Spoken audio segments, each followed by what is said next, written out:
بسم اللہ الرحمن الرحیم۔ السلام علیکم، میں ہوں آپ کا میزبان ساجد گندل۔ آج 17 مئی ہے، سال 2022۔ کہانی ختم یا شروع، صرف چند گھنٹے انتہائی عام ہیں۔ شہباز شریف کا قوم سے آخری خطاب تیار ہے یا لمبی اننگز کی تیاری ہو رہی ہے؟ اسٹیبلشمنٹ ہاتھ کر گئی ہے، لیگی صحافیوں نے صف ماتم بچھا لی ہے۔ صابر شاکر کو ARY سے آف ایئر کیا جا رہا ہے، کس کا دباؤ ہے؟ تمام عام اپڈیٹس پر اس ویڈیو میں ہم بات کریں گے، اور میں امید کروں گا کہ آپ سماعت کرنے کے بعد ہمیشہ کی طرح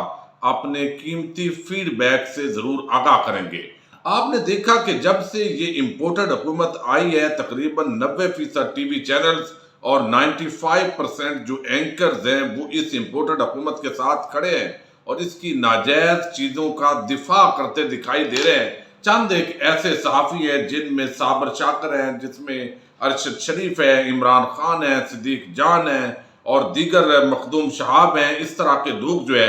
وہ ڈٹ کر کھڑے ہیں۔ معید پیر زادہ بھی انتہائی عام نام ہے۔ اب یہ لوگ جو ہے ان لوگوں کو اچھے نہیں لگ رہے، وہ سمجھتے ہیں کہ ان کی آواز بھی بند ہونی چاہیے، اور اس کے ساتھ یوٹیوب پر جو اور لوگ ہماری طرح کے کام کر رہے ہیں ان کا بھی راستہ روکا جائے، تاکہ کل کو عمران خان جب لانگ مارچ کا اعلان کرے گا تو ان کی گرفتاریاں ہوں، ایک خوف و حراس ہو، لوگوں کے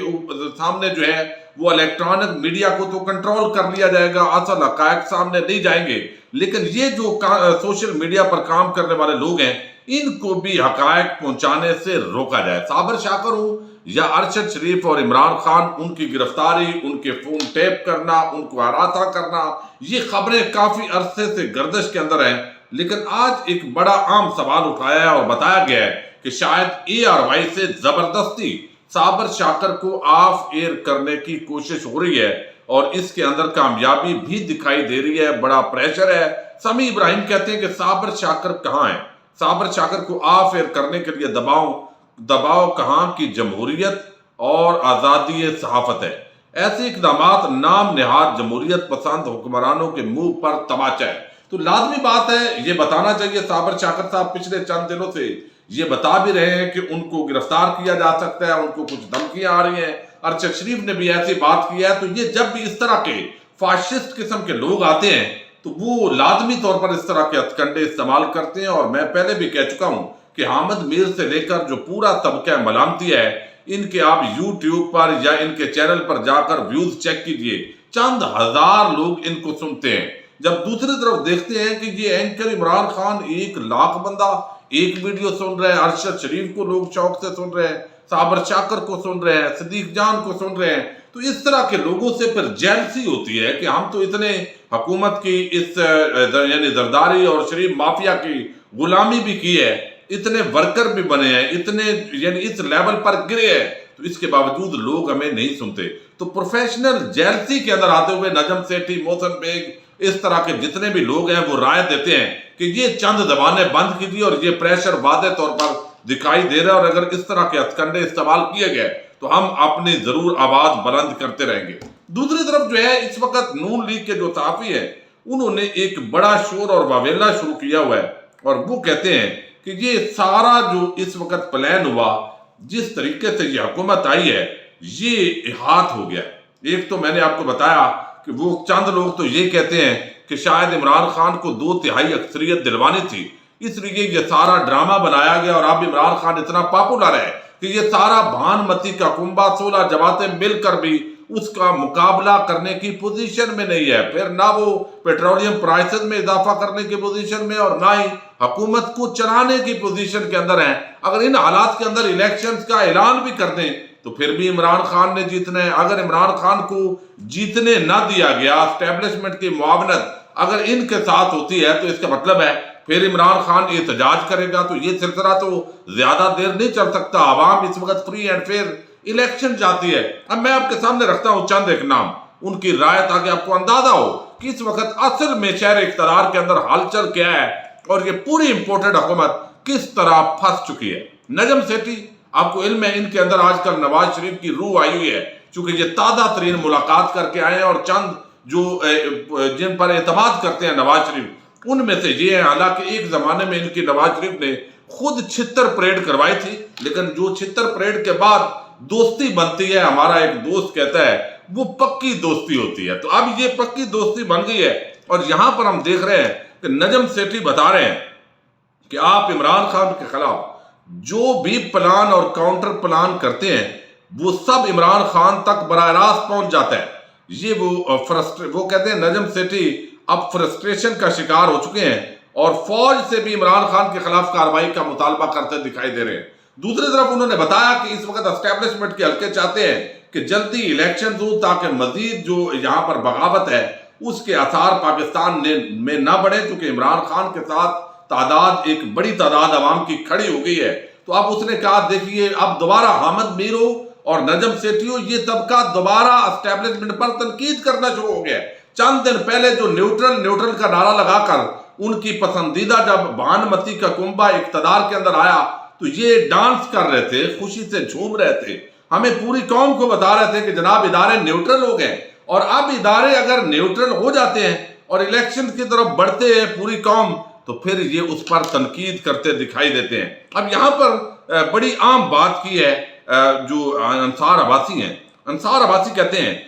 لگتا ہے کہ وزیر اعظم شہباز شریف اور اتحادیوں کی پوری کوشش ہے کہ معیشت کی مکمل تباہی کے اندر کوئی کسر نہ رہ جائے اور وہ پوری کر کے اسے تباہی کی تمام تر ذمہ داری بھی اپنے سر لے لیں۔ اب یہ کہہ رہے ہیں کون؟ یہ بھی آپ کو علم ہے زیادہ ان کا جھکاؤ امپورٹڈ حکومت کی طرف سے ہے، انصار عباسی۔ اب شاہین صبائی نے بڑی زبردست بات کی ہے، وہ کہتی ہے رونا دھونا شروع، نجم سیٹھی کا اداریہ پڑھ کر ہنسی غصہ اور رحم سب ساتھ آتے ہیں۔ کیا اونچی پرواز تھی، فوج کو گالیاں دینا، بڑھ کے مارنا اور سب کو کیڑے مکوڑے سمجھنا، اب گڑ گڑا کر بوٹوں سے سر رکھ کر مدد مانگنا، سب پانی پھر گیا، امیدیں ملیا میٹ، اللہ کے واسطے دینا، زیادہ اوپر اڑنے کا انجام یہی ہوتا ہے۔ اب دوسری طرف جو ہے وہ بڑی عام بات کی ہے کامران خان نے، وہ کہتے ہیں پاکستان خطرناک معاشی سیاسی دلدل سے نکلنا ممکن ہے، لیکن شہباز زرداری حکومت قوم سے معافی مانگے، الیکشن کا اعلان کر دے۔ اب یہ بڑی انہوں نے بات کی ہے کہ یہ پہلے معافی مانگے قوم سے کہ ہم نے جو کیا ہے، ہم سے یہ وہ پنجابی میں کہتے ہیں چبڑ بج گئی ہے، تو ہمیں معافی دیجیے، ہم اس ملک کو نہیں چلا سکتے تھے، ہم تو ویسے ہی کسی کے کہنے پر اشتعال کے اندر آ گئے تھے، اور NRO2 کے چکر کے اندر پوری قوم کے اندر اب 123 ارب روپے کا اس وقت جب سے یہ امپورٹڈ حکومت آئی ہے سٹاک ایکسچینج کے اندر یہاں پاکستانیوں کے پیسے سرمایہ کاروں کے ڈوب گئے، آپ اندازہ کر لیں، اور خزانہ خالی ہے۔ یہ ڈنڈورا پیٹنے کے لیے اخباروں کو کروڑوں روپے کے اشتہارات دیے گئے ہیں، جس کے اندر صرف یہ بتا رہے ہیں کہ خزانہ خالی ہے، اور وہ جو پیسہ آپ اخبارات کے اشتہاروں پر لگا رہے ہیں کیا وہ آپ کے ابا جی کا ہے، وہ آپ کے چاچو جی کا ہے؟ تو وہاں پر آپ کس طریقے سے ٹیکس پیئر کا، اس عوام کا جو پہلے ہی خزانہ خالی کا ڈنڈورا پیٹنے کے لیے مزید کروڑوں روپے آپ اخبارات کے اندر اشتہار دے رہے ہیں کہ یہ حکومت بڑی نائل تھی اور ہمارے اوپر یہ پڑ گئی ہے۔ کل اور آج کے اخبارات کے آپ تمام صفحے نکالیے اور جس طریقے سے اشتہارات دیے گئے۔ اب کامران خان کہتے ہیں کہ الیکشن کا اعلان کر دیں معافی مانگ کر، اور اقتدار ٹیکنوکریٹ جو سیٹ اپ ہے اس کے حوالے کر دیں۔ 30 روزہ حکومتی کارکردگی، ڈالر 12 روپے، اب تو 15 چلا گیا ہے، آج 196 پہ پہنچ چکا ہے، اس وقت تک ممکن ہے شام تک 197 پہ چلا جائے۔ اب 30 روزہ حکومتی کارکردگی، ڈالر 12 روپے مہنگا، 3500 پوائنٹ نقصان، 650 ارب روپے زر مبادلہ کے ذخائر، اور 30 روزہ انٹرسٹ ریٹ اب 15%، یعنی یہ ابھی فگر جو ہے ان کے پرانے ہیں، ابھی تو لیٹسٹ ڈیولپمنٹس ہو چکی ہیں اس کے اندر بھی۔ اب یہاں یہ جو حالات ہیں، دوسری طرف اقرار الحسن، میں صرف یہ چیزیں آپ کے سامنے رکھنا ضروری ہے، ویڈیو لمبی ہو رہی ہے چونکہ آگے اس عام خبر کی طرف بھی جانا ہے۔ اب یہاں اقرار الحسن کہتے ہیں کہ کوئی بتائے گا اس سب تماشے سے کس کو کیا حاصل کیا؟ مجھ جیسا ناسمجھ بھی چلاتا رہا کہ خان صاحب کو 5 سال مکمل کرنے دے، لیکن پتہ نہیں نون لیگ اور پلٹون لیگ کس دانشور کے مشورے پر عمل کر رہی تھی، اس دانشور کو ایک توپ کی سلامی کہ جس نے خان صاحب کو مہنگائی پر موقف جو ہے وہ درست ثابت کر دیا۔ اب یہ سلیم صافی خاص آدمی، نواز شریف کا، مریم کا، اور بلکہ فضل الرحمان کا تو ایک کارکن ہے، وہ کہتے ہیں مشورے بہت ہو گئے، بے یقینی کا ایک ایک لمحہ ملک کے لیے بھاری ثابت ہو رہا ہے۔ وزیر اعظم آج ہی زرداری، مولانا اور دیگر اتحادیوں کو ساتھ بٹھا کر قوم سے خطاب میں یہ واضح کر دیں کہ انتخابات کرانے ہیں یا پھر وقت پورا کرنا ہے۔ IMF کے حوالے سے بھی پالیسی کا اعلان ضروری ہے۔ تو آج چونکہ میں نے آپ کو تھمبنیل میں بھی بتا دیا کہ شہباز شریف کا ایک خطاب قوم کے اندر آج یا کل وہ ہونے جا رہا ہے، ابھی اس پر ممکن ہے حتمی اناؤنسمنٹ ہو جائے جب تک یہ ویڈیو پبلک ہو، تو وہ خطاب اگر قوم سے کریں گے یا تو وہ آخری خطاب ہوگا یا پھر اگلا ٹنیور اگر ان کو اعتماد ہو گیا اسٹیبلشمنٹ کی طرف سے کہ ہم عمران خان کو سنبھال لیں گے، آپ اپنے طور پر حکومت کے اندر ڈنڈے ماریں، آپ مقدمے کریں، آپ تشدد کریں، تو یہ سلسلہ چلتا رہے گا۔ ان حالات کے اندر جو ہے وہ خطاب آخری بھی ہوگا یا پھر مزید جو ہے یہ آگے 1.25 سال کی حکومت کا ٹنیور پورا ہوگا۔ اب یہ سلیم صافی جیسا بندہ بھی اکتا گیا کہ آپ نے کیا ہمیں بے عزت کروایا ہے کہ ہم نے آپ کے لیے دن رات ایک کر دیا، ہم تو اتنی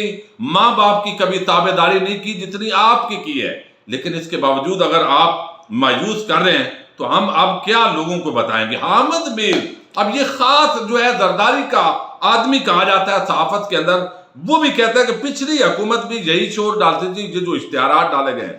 پچھلی حکومت بھی یہی شور ڈالتی رہتی تھی کہ معاشی تباہی کی وجہ سے پچھلی حکومت ہے۔ اب آپ کی حکومت بھی پچھلی حکومت کو معاشی تباہی کی وجہ قرار دے رہی ہے۔ اگر آپ نے بھی پچھلوں پر ہی برسنا تھا تو حکومت میں کیوں آئے؟ اب یہ بندہ وہ سوال کر رہا ہے جس کا ٹی وی پروگرام کے اندر جو واپسی ہے اس کی اناؤنسمنٹ آصف زرداری نے کی ہے، اور کبھی بھی آپ نے آصف زرداری اور شریفوں کی جو کرپشن ہے، لوٹ مار ہے، اس پر اس بندے کو آپ نے کبھی نہیں سنا ہوگا۔ اب یہ پورا جو معاملہ ہے ایک بے یقینی کی کیفیت ہے۔ فضل الرحمان زرداری، خالد مقبول صدیقی اور کچھ لوگ اب کہہ رہے ہیں کہ چونکہ جو MQM ہے وہ الیکشن کا تو اناؤنسمنٹ کر رہی ہے، لیکن اس وقت کراچی کے اندر ان کو واضح شکست نظر آ رہی ہے، اور وہ سمجھتے ہیں کہ ہمیں جو ہے تھوڑا ٹائم ملنا چاہیے تاکہ کچھ نہ کچھ ہو جائے۔ دوسری طرف جو ہے کچھ لوگوں کی رائے ہے کہ اگلا چونکہ مہینہ ہے بجٹ دیں، اس کے بعد اچھے بھلے دعوے کریں کہ زبردست ریلیف دے کے عوام کو آ رہے ہیں، 1 مہینے بعد جو ہے وہ ڈیٹ اناؤنس کر دیں، اور اگلا جو آرمی چیف ہے اس کی تقرری فریش مینڈیٹ کے ساتھ جو حکومت آئے گی، اور وہ امید کرتے ہیں کہ ہمیں چونکہ اسٹیبلشمنٹ کی سپورٹ ہوگی تو اس لیے ہم دوبارہ اقتدار کے اندر آ جائیں گے۔ اب یہ پوری صورتحال جو ہے اس وقت اہمیت اختیار کر گئی ہے، جس طرح بے یقینی کی کیفیت ہے جب الیکشن کمیشن آف پاکستان کا منحرف اراکین کے حوالے سے فیصلہ آنے والا ہے، اور پھر سپریم کورٹ آف پاکستان نے آج جو 5 رکنی لارجر بینچ ہے چیف جسٹس کی سربراہی کے اندر، بلکہ جسٹس اعجاز الحسن صاحب کی جو ہے اس کے اندر جو ججز ہیں آپ کو علم ہے، اور آرٹیکل 63 کا جو صدارتی ریفرنس ہے 5:30 بجے عدالت آج اپنی رائے دینے لگی ہے۔ منحرف اراکین ڈی سیٹ ہوں گے، تا حیات نائل ہوں گے، جس کا چانس کم ہے، لیکن یقیناً اس کے اندر کیا ان کا ووٹ کاؤنٹ ہوگا نہیں ہوگا، تو وہ جو صدارتی ریفرنس ہے اس کا فیصلہ آنا ہے، جس نے تعین کرنا ہے کہ مزید جو ہے وہ کتنے دن حکومت رہ سکتی ہے، چونکہ اس کے اثرات ہوں گے پاکستان کی سیاست پر۔ ڈی سیٹ ہوں گے، وہ نائل ہوں گے، تو پھر الیکشن کمیشن آف پاکستان کا بھی 25-26 جو اراکین ہیں ان کو وہ پوری کوشش کر رہے ہیں بچانے کی، پوری قوم دیکھ رہی ہے کہ کسی طریقے سے بتایا جائے کہ آپ نے وہ جو پورا نہیں کیے، لوازمات پورے نہیں کیے تھے اس وقت وزیر اعظم نے، پارٹی چیئرمین نے، لیکن وہ 26 ووٹ تو پڑ گئے ہیں۔ بات تو ووٹ پڑنے کی ہے نا، جب ووٹ آپ نے ڈال دیے اور مخالف فریق کو، تو اس کا مطلب ہے آپ ڈی سیٹ ہوں گے۔ اگر الیکشن کمیشن ان لوگوں کو ڈی سیٹ نہیں کرتا، ان کے خلاف فیصلہ نہیں کرتا، تو پھر یہ ایک متنازع فیصلہ ہوگا۔ تو اگلے 2 سے 2.5 گھنٹے کے اندر چونکہ سپریم کورٹ آف پاکستان کا فیصلہ آنے والا ہے، اور اس کے منحرف اراکین کا جو مستقبل ہے وہ آج واضح ہو جائے گا، اور اس کے ساتھ ہی اتحادیوں کا جو اجلاس ہے اور وفاقی کابینہ کا اجلاس، مایوسی، پریشانی، زرداری، فضل الرحمان اب ڈٹے ہوئے ہیں کہ بے عزتی ہماری اکٹھی ہوگی، اور فضل الرحمان چاہتے ہیں مجھے صدر بنا دیں، باقی خیر ہے۔ زرداری کہتا ہے آپ ڈٹے رہیں، ہم آپ کے ساتھ بوجھ اٹھانے کے لیے تیار ہیں، اور دوسری طرف رانا ثناءاللہ جو لیگی بدماش جس کو کہا جاتا ہے وہ مسلسل دھمکیاں دے رہا ہے۔ لیکن ان حالات کے اندر بھی اگر جیسا بھی ہوگا، حالات آگے خرابی کی طرف جا رہے ہیں، اللہ کرے کہ فریش الیکشن کی طرف جائیں، تو کہانی یا تو آج ختم ہوگی یا شروع ہوگی۔ بہرحال آئندہ 24 گھنٹے پاکستان کی سیاست کے اندر انتہائی اہمیت کے عمل ہے۔ امید کرتا ہوں آپ سب بھی نظر رکھے ہوں گے اور آج جو ہے جو بھی لیٹسٹ ڈیولپمنٹس ہوں گی ان پر اگلی ویڈیوز کے اندر بات کرتے رہیں گے. اپنے میزبان ساجد گندل کو نیکسٹ ویڈیو تک کے لیے اجازت دیجیے. اللہ حافظ.